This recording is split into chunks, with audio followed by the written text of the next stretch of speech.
Dragon ball हकाइकी मंगा वाकई में काफ़ी मज़ेदार है, क्योंकि इसके अंदर अपन को अकाइशन गोकू का कॉन्सेप्ट देखने को मिलता है।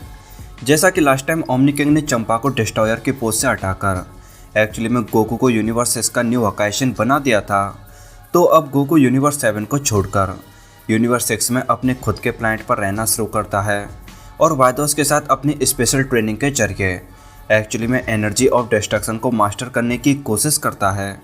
वाइडोस गोकू को कई महीने तक ट्रेन करती है और अब गोकू गॉड ऑफ डिस्ट्रक्शन की पावर्स को एक्चुअली में काफ़ी हद तक समझने लगा था।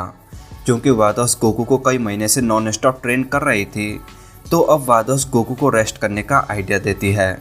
रेस्ट के बारे में सुनकर गोकू अपने उन सभी ज़रूरी कामों को वाइडोस के आगे रखता है जिनको गोकू एक्चुअली में काफ़ी टाइम से करने की सोच रहा था। इसमें हिट के साथ एक रीमैच, सियंस के प्लैनेट को विजिट करना और हो सके तो इस यूनिवर्स की अर्थ पर एक राउंड लगाना।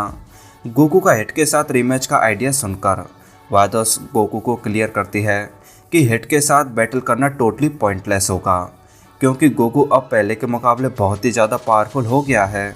तो गोकू बिना अपनी फुल पावर को यूज किए हिट को बड़ी आसानी से डिफीट कर सकता है। बट वाइडोस गोकू के प्लैनेट सडाला को विजिट करने वाले आइडिया पर यहाँ बिना किसी दिक्कत के एग्री हो जाती है। देन अगले दिन गोकू एंड वाइडोस प्लैनेट सडाला पर अराइव होते हैं। सडाला पर गोकू एंड वाइडोस एक्चुअली में इधर उधर कब्बा को ढूंढने की कोशिश करते हैं और वो गलती से रॉयल प्लेस के रेस्ट्रिक्टेड एरिया में एंट्री ले लेते हैं। तो रॉयल प्लेस के सिक्योरिटी गार्ड्स आकर एक्चुअली में गोकू से पूछताछ करना शुरू करते हैं। इनका कन्वर्सेशन यहाँ ऑलमोस्ट आगे बढ़ने वाला था कि तभी कब्बा अचानक से अपीयर होता है। कब्बा एक्चुअली में रॉयल प्लेस के सिक्योरिटी गार्ड्स का लीडर था और जब गोकू कब्बा को बताता है कि उसे ओमनी किंग ने यूनिवर्स 6 का न्यू अकाइशन बना दिया है, तो ये सुनकर कब्बा एकदम शॉक्ड था। देन कब्बा गोकू को लेकर उनके किंग के पास जाता है। क्योंकि सियन किंग को एक गॉड ऑफ डिस्ट्रक्शन की पावर्स का अच्छे से आइडिया था, तो सियन किंग बड़े फॉर्मल अंदाज में यहाँ गोकू को झुककर ग्रीट करता है।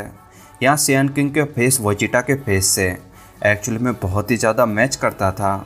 इसके बाद जब कब्बा सियन किंग को गोकू के बारे में बताता है, तो सियन किंग को रियलाइज होता है कि एक सियन जो एक्चुअली में किसी और यूनिवर्स से बिलोंग करता है, वो उनकी यूनिवर्स का न्यू हकाइशन बन गया है। यहाँ पर जब वाइडोस सियन किंग को बताती है कि उनकी ट्रेनिंग के टाइम पर एक हल्की सी मिस्टेक की वजह से यूनिवर्स का बहुत बड़ा पोर्शन डिस्ट्रॉय हो गया है, तो ये सुनकर सियन किंग टोटली शॉक्ड था और वो अपनी पावर को गोकू की पावर के आगे एक्चुअली में टेस्ट करने के लिए गोकू को चैलेंज करता है। देन गोकू एंड सियन किंग एक बैटलफील्ड पर पहुंच जाते हैं।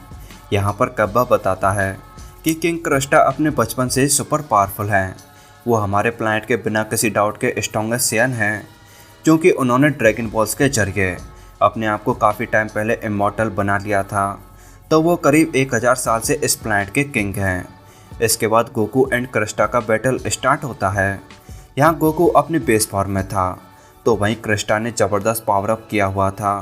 बैटल की स्टार्टिंग गोकू के हिसाब से कुछ खास अच्छी नहीं होती। क्रिस्टा ने गोकू पर किक्स एंड पंचेस की बरसात करके गोकू को टोटली आउटमैच कर दिया था और आखिरी में क्रिस्टा गोकू पर एक भयंकर एनर्जी अटैक करता है।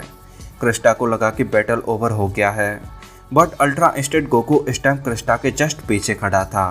अल्ट्रा इंस्टेंट के आगे क्रिस्टा वाकई में काफ़ी कमज़ोर था। अब क्रिस्टा का कोई भी अटैक गोकू को टच नहीं कर पा रहा था। अल्ट्रा इंस्टेंट गोकू ने क्रिस्टा की हालत को जल्दी ख़राब कर दिया था और गोकू अपने फाइनल पंच के जरिए यहाँ बैटल को ऑलमोस्ट ओवर करने ही वाला था। बट तभी क्रिस्टा ट्रांसफॉर्म हो जाता है और गोकू के फेस पर एक सुपर सॉलिड पंच मारता है। क्रिस्टा का ट्रांसफॉर्मेशन ब्रोली के ट्रांसफॉर्मेशन के काफ़ी सिमिलर था। क्रिस्टा कुछ इस तरह पावर अप करते हुए यहाँ गोकू की तरफ एक बहुत ही तेज़ स्पीड से रश करता है और गोकू पर एक ज़बरदस्त अटैक भी करता है। बट जब डस्ट क्लियर होती है, तो अपन को evil God of destruction Goku का कुछ ऐसा सीन आता है। गोकू के इस वर्जन को देखकर क्रिस्टा के साथ सभी एकदम शॉक्ड थे, बट जल्दी वाइडोस गोकू को नॉर्मल कर देती है। क्योंकि गोकू एंड क्रिस्टा का बैटल ड्रॉ हो गया था, तो अब कब्बा गोकू को केन एंड कॉलिफा के पास लेकर जाता है और वो जल्दी कॉलिफा के पैलेस के बाहर अराइव होते हैं। यहाँ पर इनका गार्ड कॉलिफा को बताता है कि एक आदमी एंड एक लेडी आपसे मिलना चाहती है। आदमी ने एक फनी सा नेकलेस पहना हुआ है और लेडी किसी एंजल की तरह दिखाई देती है।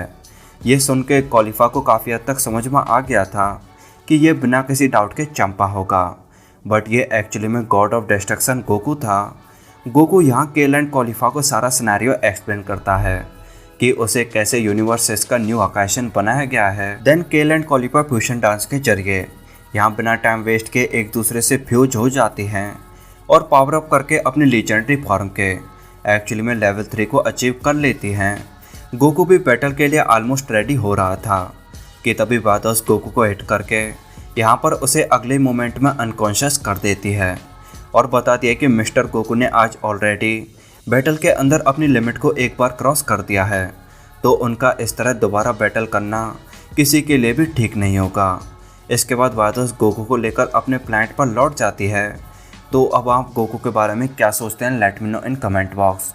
आई होप आपको वीडियो पसंद आई होगी। तो यार वीडियो पसंद आई हो तो वीडियो को लाइक करो, एंड अगर अभी तक आपने चैनल को सब्सक्राइब नहीं किया है तो यार वेट किस बात का कर रहे हो, फटाफट चैनल को सब्सक्राइब करते हुए बेल आइकन को ऑन कर लो।